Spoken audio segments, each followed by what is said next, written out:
Assalamualaikum warahmatullahi wabarakatuh. Kenalkan, nama saya Rehan Rafael Semangkut, kelas 10 IPA 3. Di sini saya akan menjelaskan biografi dari Ahmad Syaroni. Ahmad Syaroni, akrab disapa Roni, lahir di Kebun Bawang, Tanjung Priok, Jakarta Utara pada 8 Agustus 1977. Ia merupakan putra dari sebuah keluarga sederhana yang berprofesi sebagai penjual nasi Padang di pelabuhan Tanjung Priok. Roni menempuh pendidikan dasar dan ketika itu ia telah memulai mencari penghasilan sendiri dengan menjadi tukang semir sepatu dan ojek payung selepas SMA. Tahun 1995 pendidikannya tidak diteruskan ke bangku kuliah.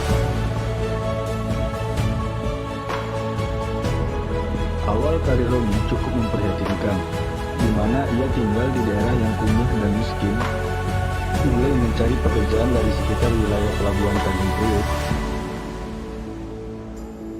Roni pernah menjadi supir antar jemput anak sekolah, tukang cuci kuali raksasa di dapur kapal pesiar, pelayan restoran, serta karyawan di beberapa perusahaan.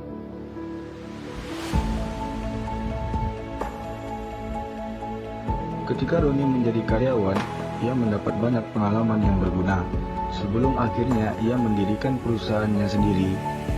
Mula-mula ia menjadi sopir di sebuah perusahaan yang bergerak di bidang pengisian bahan bakar minyak.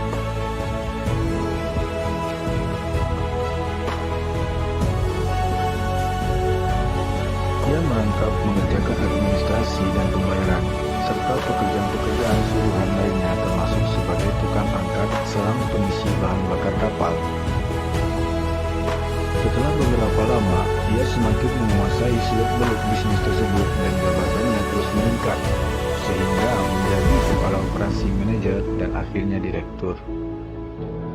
Roni kemudian keluar dan mendirikan perusahaan dengan dana dari pemodal, namun hasil dari kerjasama tersebut tidak cukup memuaskan. Peruntungan Roni mulai berubah pada tahun 2004, yaitu ketika ia membuka perusahaannya sendiri, meskipun pada awalnya menghadapi berbagai kesulitan.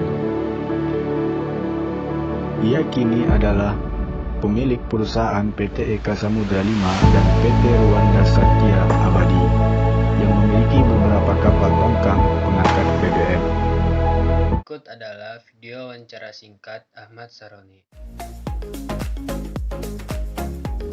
Saya kecil lahir di Tanjung Priok, tepatnya di Rumah Sakit Santo Yosef di Jalan Gadang, dan besar di Pelabuhan Tanjung Priok di Pos 3. Waktu itu orang tua saya dan keluarga, terutama nenek saya, berdagang di salah satu kawasan pelabuhan. Nah, saya besar di gerobaknya rumah makan Padang.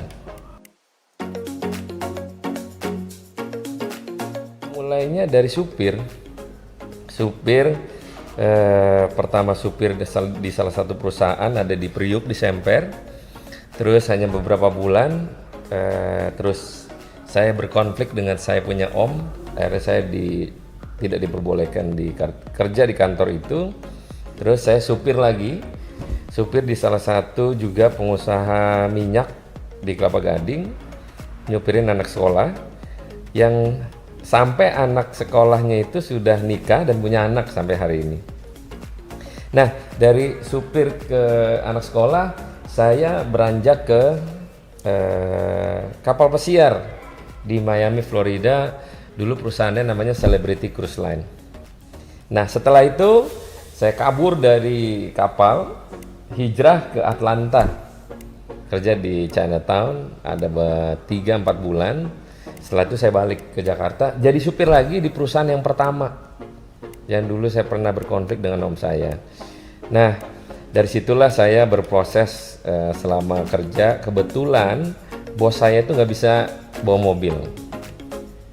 Nah, dalam setiap perjalanan, saya selalu mendengarkan apa yang dia katakan, proses komunikasi dengan para anak buahnya. Dari situlah mungkin saya secara otodidak mendengarkan apa yang bos saya lakukan. Kemudian saya menjadi staf, terus menjadi kepala operasi. naik lagi menjadi manajer. 2002 akhir saya sudah pada posisi GM. Dan 2003 saya posisi udah jadi direktur. Bisnis yang awal yang BBM itu yang paling besar. Dan dilanjut ada properti, ada jual beli mobil, investasi jam tangan kolektor yang memungkinkan untuk menjual, sebaliknya mendapatkan hasil yang lumayan. Ya punya teman yang memang bisnisnya di situ, jadi saya ikutin, pelajarin, dan akhirnya incas di situ. Jadilah beli apartemen di salah satu tempat yang kira-kira opportunity-nya 5 atau 10 tahun menjadi luar biasa, dan itu saya lakuin gitu. Nah, bisnis-bisnis yang lain mesti seperti mungkin teman-teman sudah melihat saya punya mobil. Mobil itu bukan hanya satu kemewahan, tapi mobil itu menjadi investasi yang bisa diperjualbelikan tanpa nilai pasar. Kenapa? Karena barangnya limited edition semua. Begitu juga jam tangan. Nah, bisnis yang demikian memerlukan modal. Modalnya apa? Modal network. Modal kecil, jual 1 tambah 1 menghasilkan 2 misalnya. Prinsip hidup saya gini, banyakan orang kalau punya duit sedikit, dia selalu pengen yang lebih hebat tempatnya.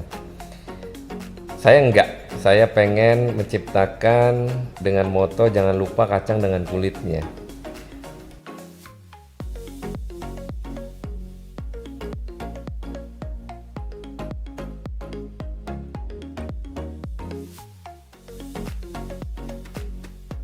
Terima kasih, mohon maaf atas kekurangan atau kesalahan kata.